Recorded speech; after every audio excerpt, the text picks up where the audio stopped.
This is one-on-one session with the Forum IAS founder and director Ayush Sinha. In this session, students are asked questions to test their preparedness for the personality test. One-on-one sessions are not mock panel sessions.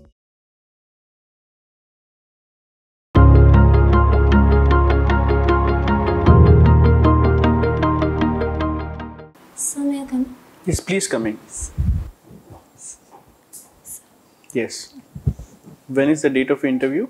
So on May 9th. May 9th. Yes. All right, Shilpa. So, can you briefly introduce yourself to me? Yes. So I'm Shilpa Khanikar. I am from Guwahati, Assam. I did my graduation in electrical engineering from NIT Silchar in the year 2017. And post my graduation, I worked for around 10 months in New Delhi only, in a private company. And ever since September 2018, I have been preparing for civil services after quitting my job.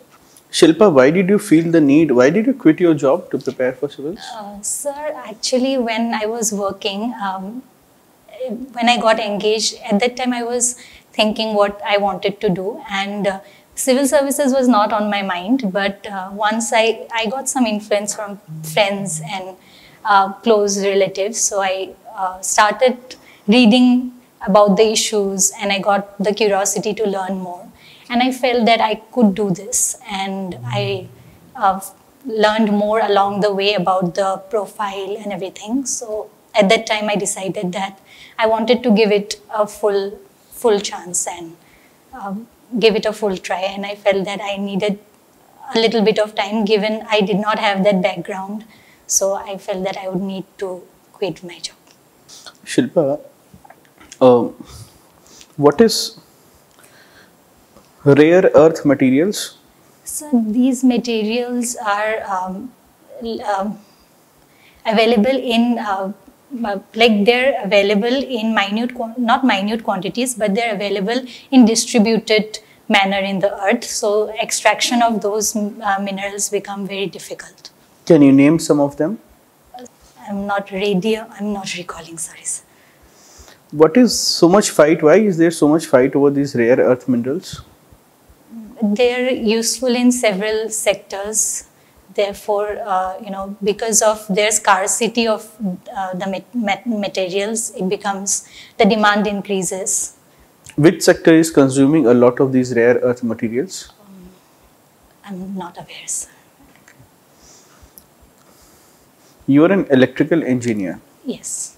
Why have we chosen AC power over DC power? So there are certain advantages of AC power, like the transmission is in AC power, you can transmit a huge amount of power, but over short distances, and the stability is maintained.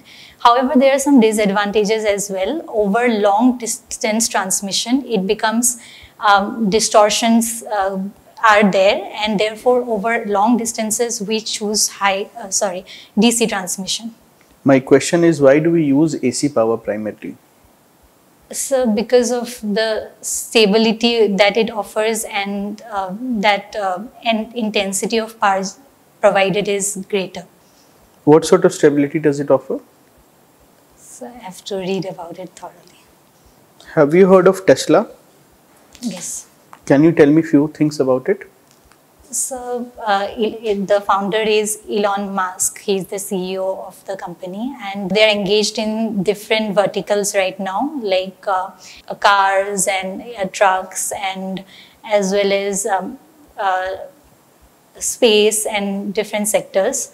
And it is dominating the one of the largest organizations right now. And can you tell me about the person Tesla? Okay, so electric bulb.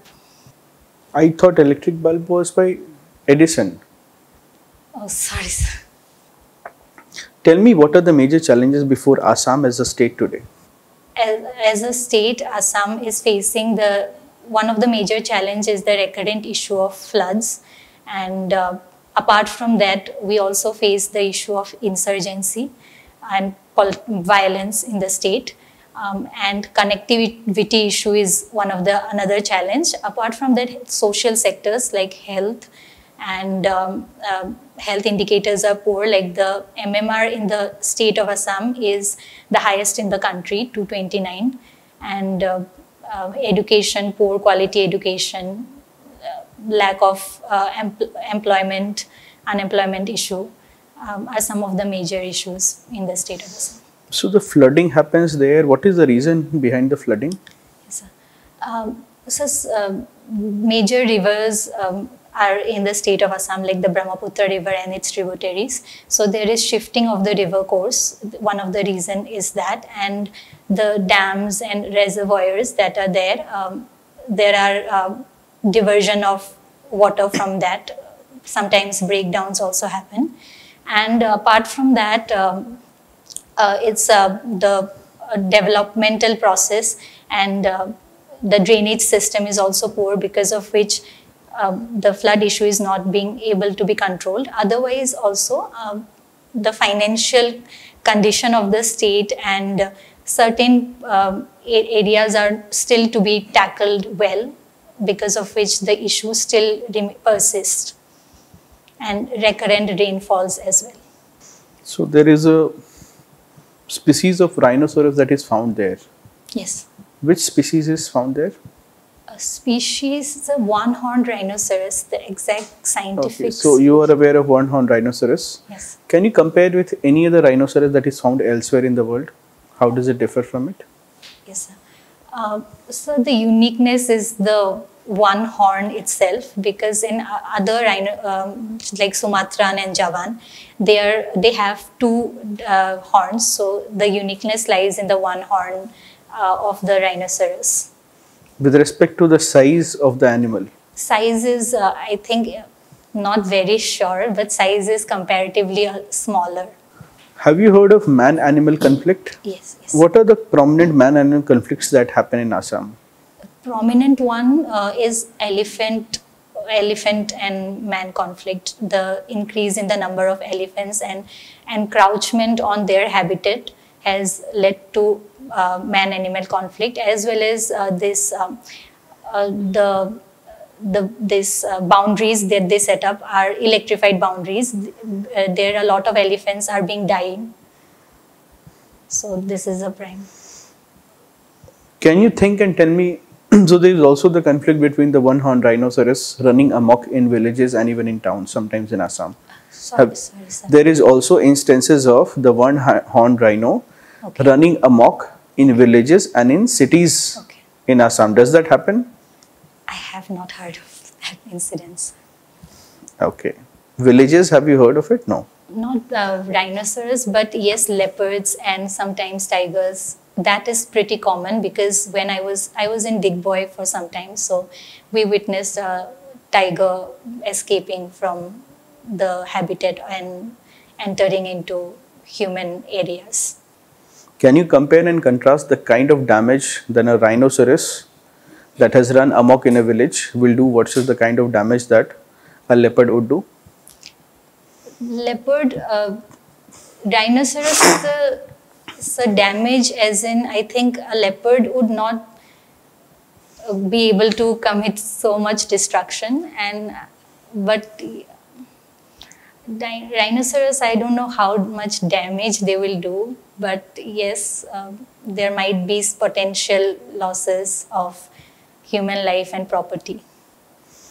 So let us say you are working, you have been a pet lover, right? Yes. Yes. So I'd assume that you like animals. Yes. Let us assume that there is a flood in Assam and a lot of animals are going to die. Okay. Who generally survives whenever a calamity occurs? Who survives in a calamity? Human beings, because we have the ability to protect ourselves. And okay, what does, according to Darwin, who survives? The survival of the fittest. Yeah. So an specialist tells you that the floods, annual floods that they come, they are good because the fittest of that species will survive and they will give offsprings that will be much healthier and better. Okay. So that's a scientific advice that is given to you by a specialist, that there is no need to rescue animals. Okay. On the other hand, you feel that you are an animal lover, but you are also confronted with this scientific advice that the best of species will prosper, thrive. There will be a natural reduction in the number of animals, and the new species, the species that will be saved, they will breed and they will lead to much healthier and much better species. Yes. You are in position of authority. Yes. What will you do in such a circumstance? Will you run rescue operations, or will you let the fittest survive? Okay.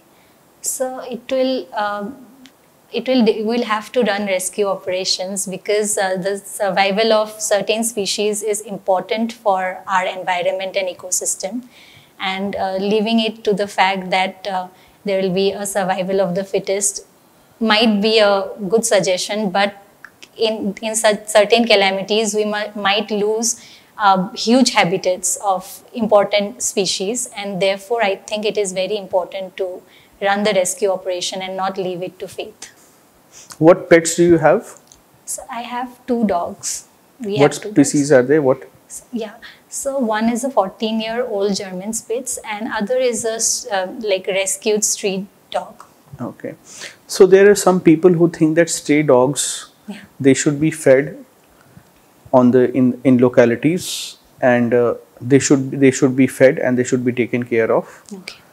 And let's say there is another set of people who feel that street dogs should not be fed because they can pose danger to people, especially children and old people. Yes. And if somebody feeds them on the streets, then they should also be accountable for any actions committed by the stray dog. Yes. So, what is your opinion on this? Yes, so there is a potential danger of stray dog multiplication, as we have seen incidents where people have been attacked. So I think that yes, if people are feeding stray dogs, then yes, they should be accountable, and I think that the stray dog situation needs to be handled holistically, so that proper reduction in the number of stray dog happens. But yes, if a dog is, in my opinion, if a dog is in a situation where it's suffering and in a very poor condition, then feeding him or her would not be a bad judgment on the part of the person. Are you aware of any High Court or Supreme Court judgment on the same? I think I have read, but currently I am not able to recall. All right. You do daily diary writing? So, yes, sir. Actually, I have been engaged in mindfulness practice since the last 1.5 years. So I add my diary writing to that practice, like processing my thoughts, and sometimes certain actions and how I acted on them and how I should have acted instead is how I add it to my mindfulness. Okay. Tell me 3 quick steps how we all can practice mindfulness. Yes, sir. Sir, first thing will be to make up the mind that we want to do this, and it would come from a point where we will be non-judgmental about the process. We don't have to feel that this is going to work for us, but we have to feel that I can give it a try. It might not work. So if we come to that level, then a person might start the process. And once we start the process, the next step would be consistency. So if it becomes difficult for someone to perform it daily on himself or herself, they can take help of some guided meditation. It is available for free in YouTube and other platforms like Spotify. And other thing, I think that for on our daily life practices, whatever we are doing, like even if we are watching a show or washing utensils, we can practice mindfulness. So is mindfulness the same as meditation?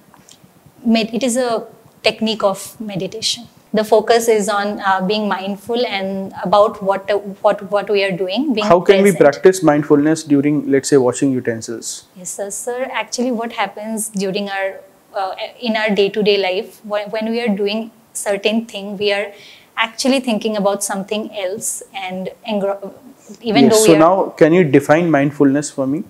yes, sir, I think mindfulness is being present at the moment and giving ourselves fully and thoroughly to the action at hand. Why do you want to join civil services?